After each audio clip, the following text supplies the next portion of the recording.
नमस्कार। 4 दिन पहले जब फिल्म आदिपुरुष का टीजर रिलीज हुआ, तब से लेके अभी तक चारों तरफ एक हंगामा है, एक शोर है। फिल्म इंडस्ट्री में, चैनल्स में, जर्नलिज्म में, एडवर्टाइजर्स में, संत समाज में, चारों तरफ एक शोर है। चारों तरफ डिबेट्स हो रही हैं, चारों तरफ भली बुरी बातें कही जा रही हैं। मेरे पास भी सैकड़ों फोन आए होंगे, सभी चैनल्स से फोन आए, जितने सभी जर्नलिस्ट हैं, बड़े बड़े जर्नलिस्ट, और सभी के फोन आए। They wanted my reaction on that, on the teaser, कि आपको कैसा लगा, आपके क्या रिएक्शन है, आप क्या सोचते हैं इस बारे में।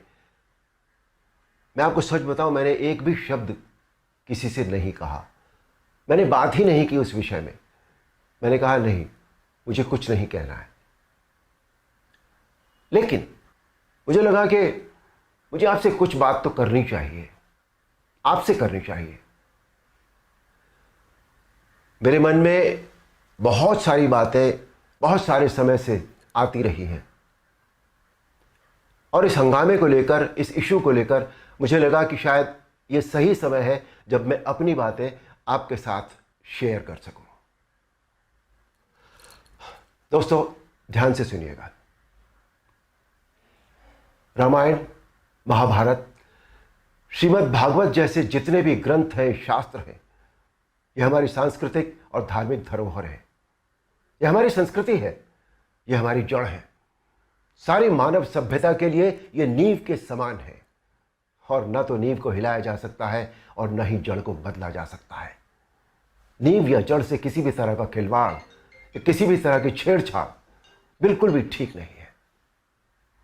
हमें इन शास्त्रों से संस्कार मिलते हैं, जीवन का आधार मिलता है। ये धरोहर ही हमें जीने की कला सिखाती है। हमारी संस्कृति विश्व की सबसे प्राचीन संस्कृति है।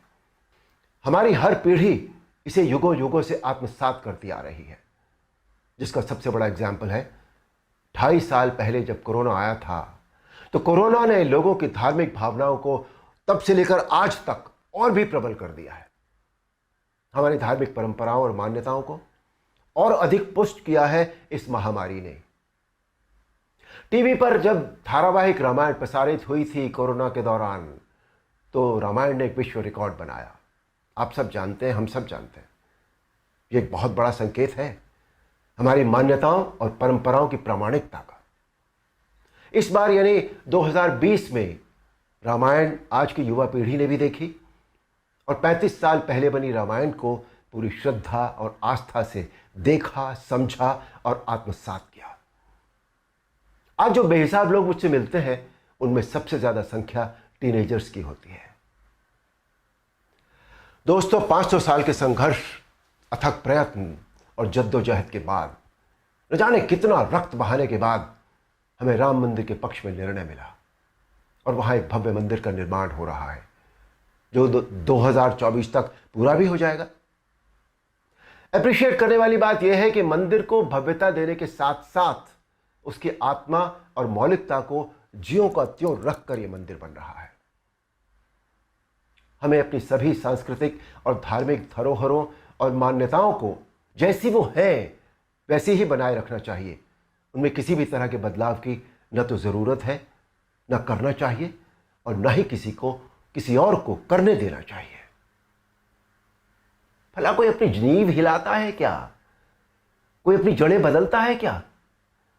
हमारी इन धार्मिक सांस्कृतिक मान्यताओं और परंपराओं को किसी भी तरह का कोई नयापन देने की आवश्यकता नहीं है। देखिए, मेरा प्रयास और कर्म तो यही है कि मैं इस जनरेशन को और अगली पीढ़ी को भी वही सिखाऊं, वही बताऊं, वही दिखाऊं जो वास्तव में सत्य है, शाश्वत है और सनातन है। एक बात और सोचने वाली है, किसी और धर्म की परंपरा या मान्यता में जब किसी भी प्रकार का बदलाव या नयापन नहीं किया जाता, तो हमारी सनातन धर्म की मान्यताओं परंपराओं के साथ छेड़छाड़ आखिर क्यों? आजकल ये चलन सा बनता जा रहा है कि सनातन धर्म का मजाक बनाओ। देवी देवताओं के ऑब्जेक्शनेबल पोस्टर बनाओ, अभद्र भाषा में बोलता हुआ दिखाओ। आखिर किसने अधिकार दे दिया कि कोई हमारी धार्मिक आस्था से छेड़छाड़ करे या हमारी भावनाओं को ठेस पहुंचाए? कुछ फिल्म मेकर्स, कुछ राइटर्स, कुछ पेंटर्स, कुछ एक्टर्स, कुछ एडवर्टाइजर्स को इस बात का विशेष ध्यान रखना चाहिए कि वो क्रिएटिव लिबर्टी के नाम पर धर्म का मजाक न बनाए और न ही किसी की मान्यता या परंपरा को तोड़ मरोड़ कर प्रस्तुत करें।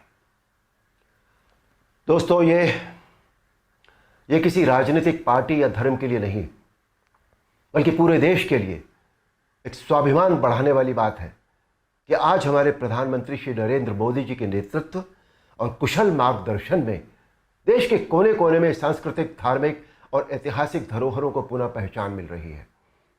स्थान स्थान पर कॉरिडोर बनाए जा रहे हैं जिनसे हमारी इन धरोहरों की रक्षा भी हो रही है, उनका पुनर्निर्माण भी हो रहा है, साथ ही उनकी मौलिकता भी यथावत रखी जा रही है। मोदी जी, ये देश सदैव आपका ऋणी रहेगा। मेरा अनुरोध है आप सबसे कि आप सब पूरी सक्रियता और जागरूकता के साथ अपनी अमूल्य सांस्कृतिक, धार्मिक मान्यताओं और धरोहरों को सहेज कर संभाले रखने का संकल्प करें और दूसरों को भी इसके लिए प्रेरित करें। धन्यवाद। नमस्कार।